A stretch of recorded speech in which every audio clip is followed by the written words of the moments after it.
Hello everyone, this is Ken at Lionel For Less, and I don't know how this is all going to work out, but we're giving it a try. Now the first two things you're going to want are some containers. They can be anything. I like this ice cream. My wife likes another kind. You can use, anything with a lid on it so you will not lose parts. Take the lid off. Put one there for parts and one here for screws. Okay? We'll keep the lids nearby for when we get done here. And as you notice, I do have a piece of foam down. The ideal thing to have is a cradle, and I'm going to make a cradle. I should have by now. But as long as you have a piece of foam that's not all stained up too bad and things to protect the shell, you'll be okay.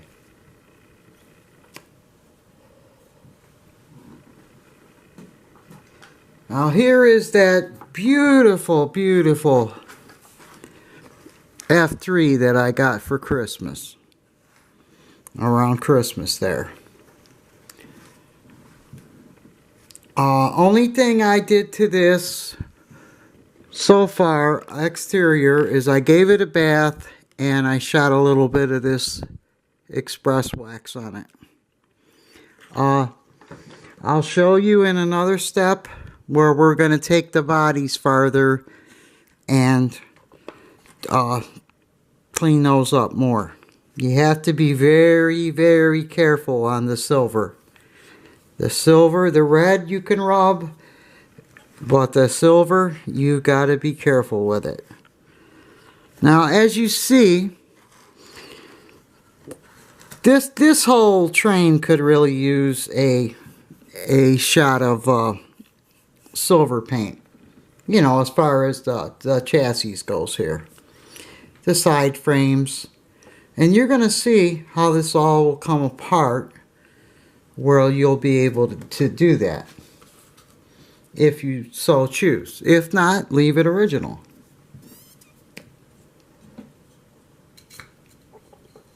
Okay, so the first thing we're going to do is get one of our standard head screwdrivers, get our magnetizer.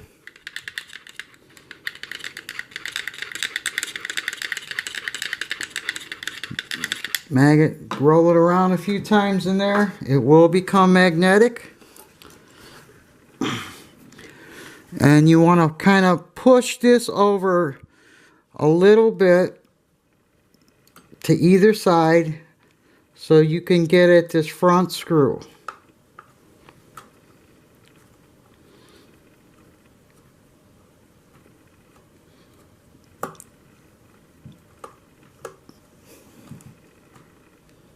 The pilot will get in your way. We'll show you how to take that apart later. But, just say we wanted to oil them or shoot some stuff on the E unit.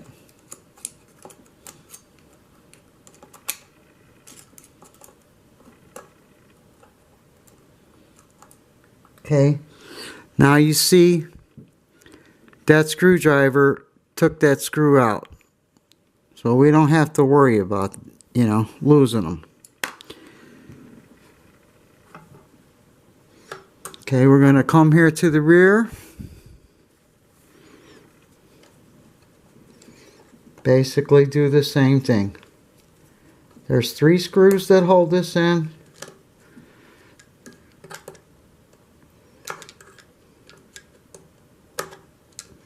And I'm not so sure that the exact right ones went back in here last time.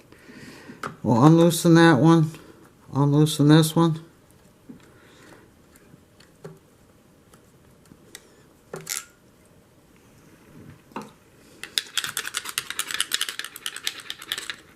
A little bit magna job again. And these aren't quite as difficult to get to as the front ones. Okay, I think those are out. I inadvertently... Okay, yes, they are. So there's the shell is off. Okay, I inadvertently put the wrong screws back in.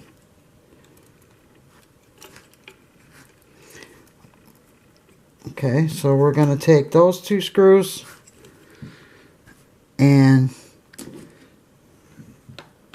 into the parts bin they go. Now, look at that. And you thought I had a gem, huh?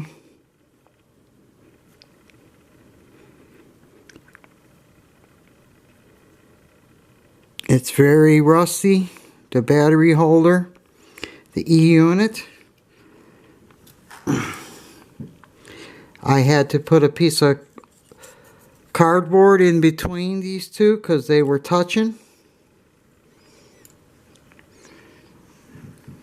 And instead of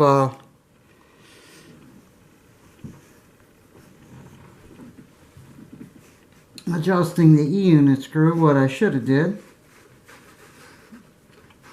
I just wanted to run some trains. Now see, there you go. Now that's tightened again. And now the cardboard wouldn't be needed now. Okay.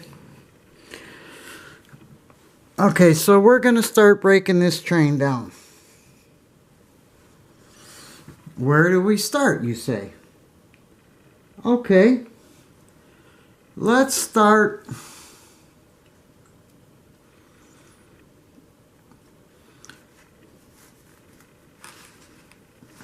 And, you know, if we look at these solder connections, they're pretty shabby to say the least, but they're working.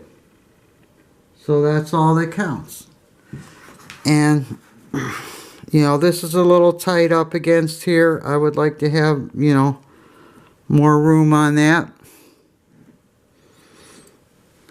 So we'll take the horn off.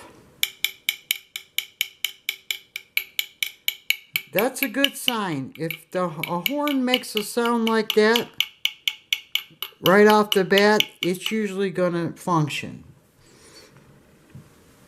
So let's remove the two screws that hold the horn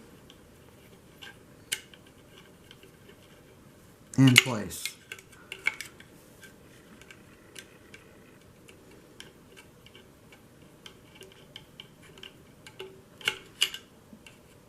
I can tell this thing hasn't been taken apart in a while. There you see our handy magnetic screwdriver. Takes them right out and you don't lose them. Because these screws will get caught in the magnet traction of the wheels and you'll be looking all around for them and then they'll be there on the wheels someplace. But, you know, I've already spent like an hour or two looking for screws and they were inside the magnet traction engine. Okay, there's the horn. We're going to follow that up.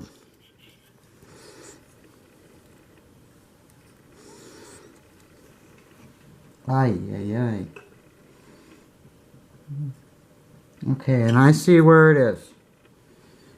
It should be right here on the contact closest to the relay. Okay? So we're going to get our wire cutters.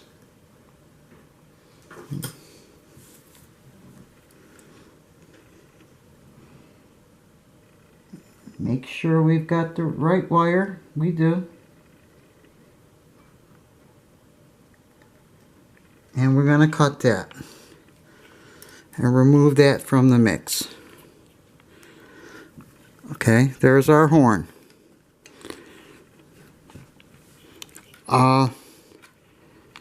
I used to know a trick. Let me see if it still works.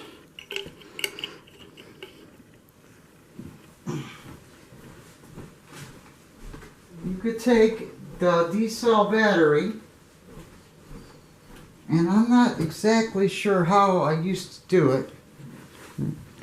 And okay, so before that, let's examine our shell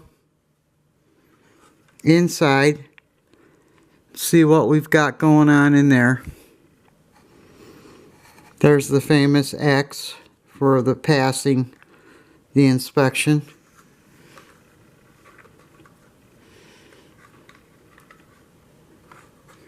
The screen looks to be still in pretty good with the speed nut that they used for those. So we'll leave that alone. But a lot of times you've got to secure those back down.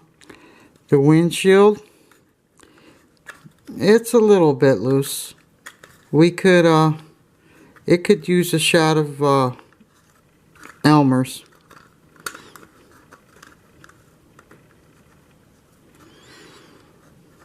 But since this is a total breakdown, let's take it out.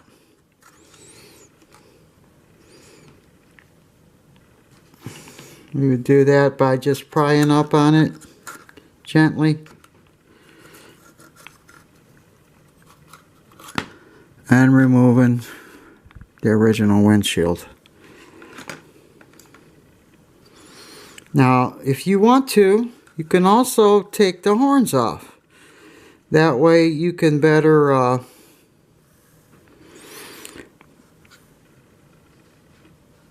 clean them.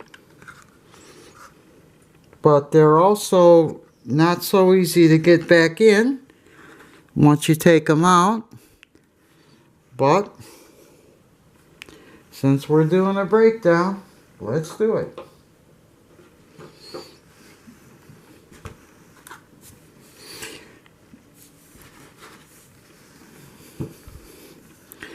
Want to take the pliers,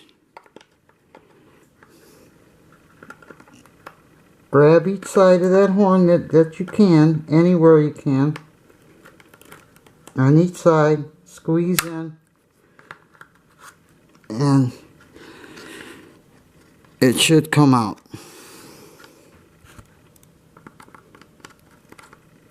Doesn't come out the first time, means you got to work one of the sides a little more.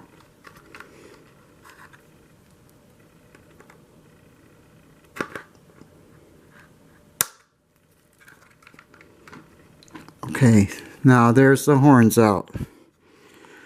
So now we'll be able to polish that up nice with some mothers, the stuff the bikers use, and then we'll reinstall it later. Okay, and be careful at this time not to scratch the loco in any way. Keep it on the foam or your cradle.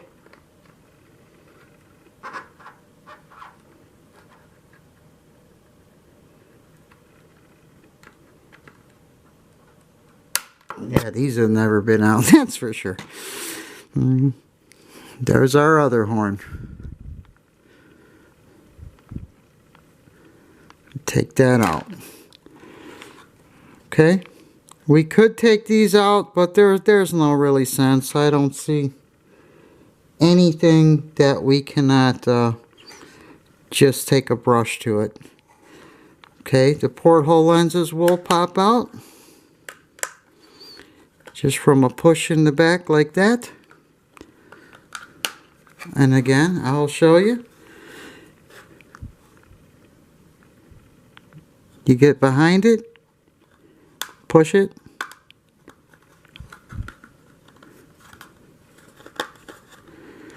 And if they don't pop right out, you take one of your smaller screwdrivers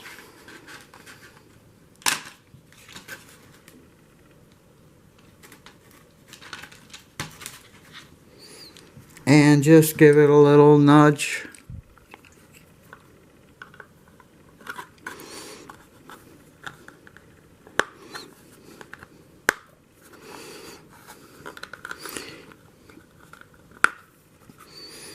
Or what you should do at that point is take a paper towel. This one's being a little difficult. Okay, take a paper towel, fold it up so you don't scratch the lens. Push out on it like that. Where have you heard that before? Like that. Once again, you should be able just to push these out with hand pressure. And there, that one came out. Okay, but remember, if you do go in it with a screwdriver, put the paper towel on it so it doesn't get scratched. Okay, now at this point,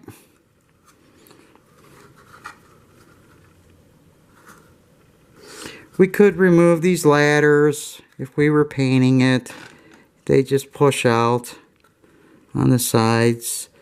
We can remove the number boards by just pushing out on those.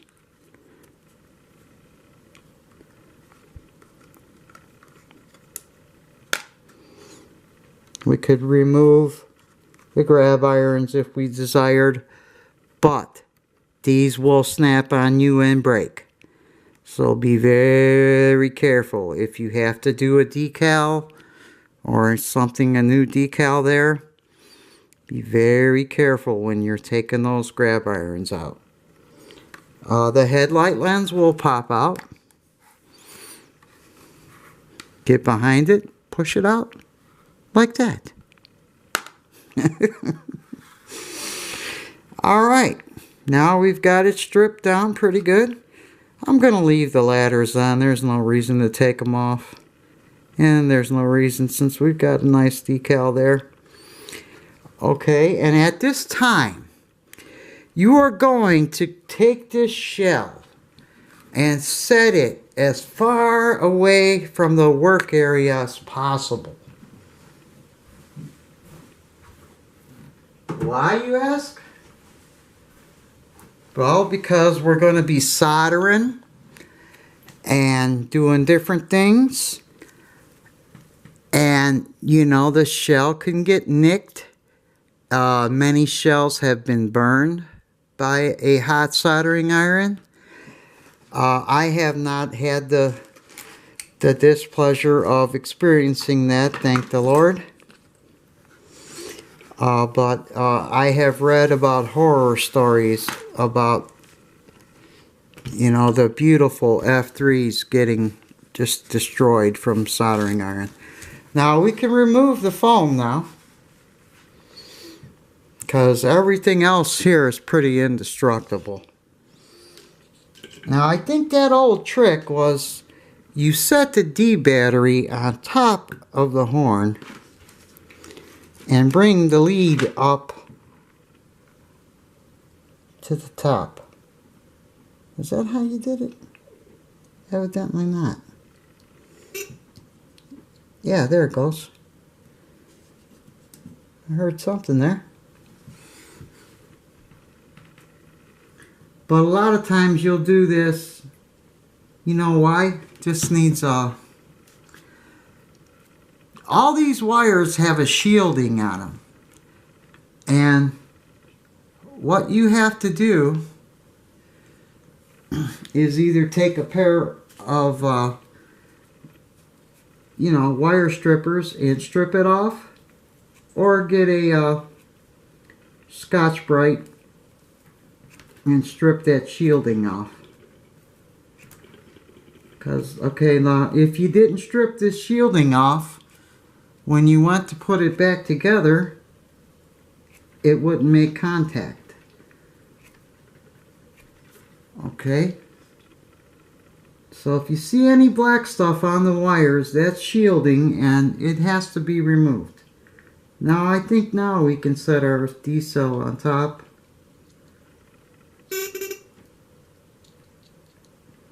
And we did get a little sound there.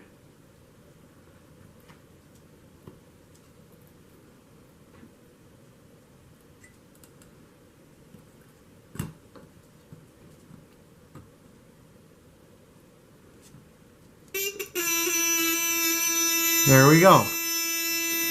That's one way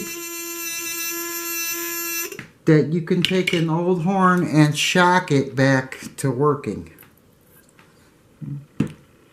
Once again, you will just put the horn there where the screws would go, put the D-cell down, put the lead on the positive post of the D-cell, move it around a little bit.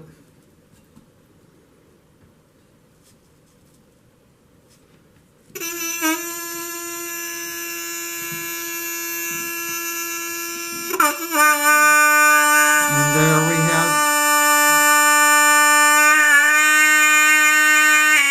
a pretty good horn there. Shocking.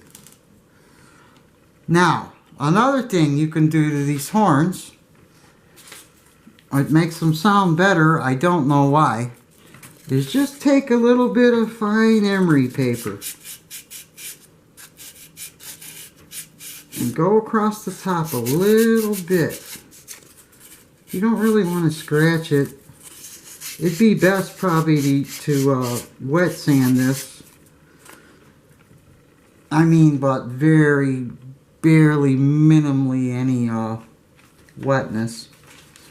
Or take your Scotch-Brite and clean it up on top here. As you can see, we've got some years of stuff there. We're lucky on this horn that it's not frozen up. If it was frozen up, the best thing you can do is what I showed you there with the battery. And kind of do this stuff. And take a screwdriver, press down on this diaphragm in here a little bit. But if you're hearing noises like that, that horn's gonna work, so don't mess with it too much. Like I said, we can do more of this as we go along to the end. And believe it or not, removing this stuff does improve the tone of the horn. I don't know what it has to do with it, but it has something to do with it, because I've got ones working before that wouldn't work just by doing this little simple 2-minute quickie job on them. Okay, so we're going to take our horn, which we know is good, and put it in the parts bin.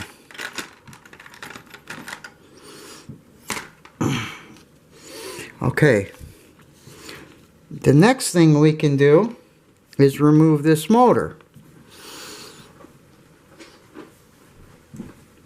I don't know how well the light is. I'm afraid to have too much light and drown everything out.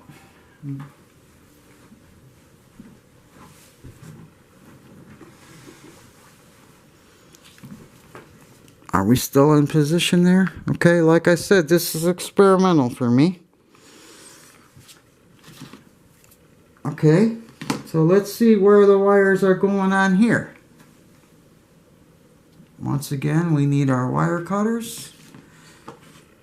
And it's a good practice to put everything back to the area where you keep it, so you don't have 25 tools over here and you can't find one of them.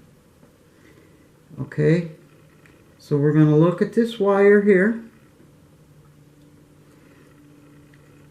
and it appears to be connected to the field.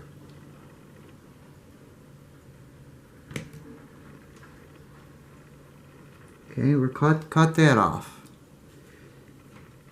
And then the other two wires, if they're from the factory, they will be yellow and blue. And the green one will go always to the middle, to the field.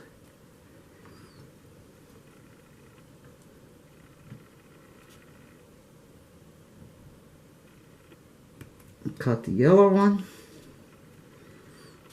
Cut the blue one here.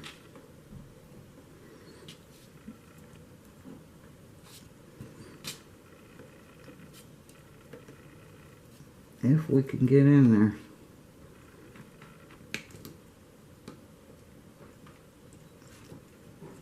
Okay, we did. Okay, so now we can remove those wires out of the way if we want, if they bother us.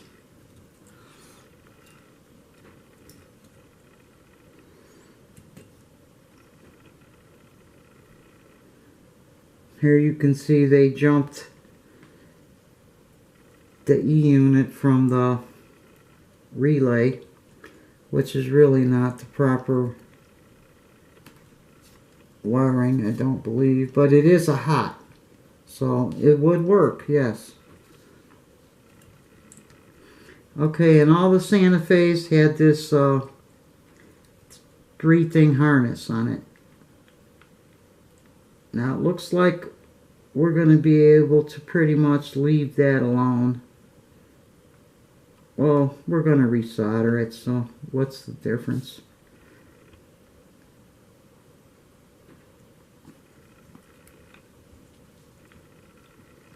But anyway, let's first get this motor up out of here.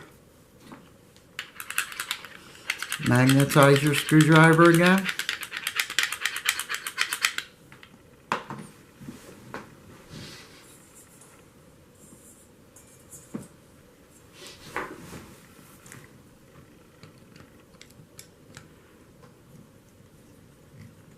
Go into these screws. These hold the motor in. I love these old horizontal motors. They growl when they run. Now if this is correct, it should have, there's the washer too, yes. Okay, it's supposed to have that washer inside. Very important. That's a locking washer.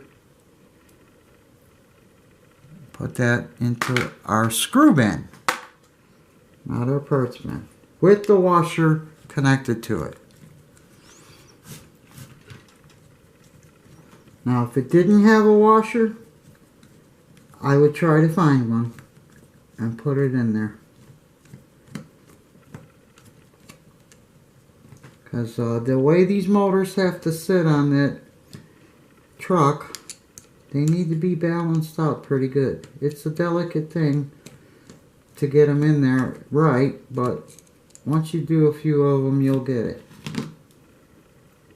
Okay, I didn't get the... There's the locking washer. Okay, now we got that one out. Now the motor should come up, and it does. Underneath here, you'll see there's a spring. That belongs there. That's what the motor sits on and kind of rides on that spring in a certain way. Okay, so the spring's important there. Put that in our parts bin. Okay, at this point, we should be able to just put this up and remove this truck, which we can. Now, ain't that beautiful?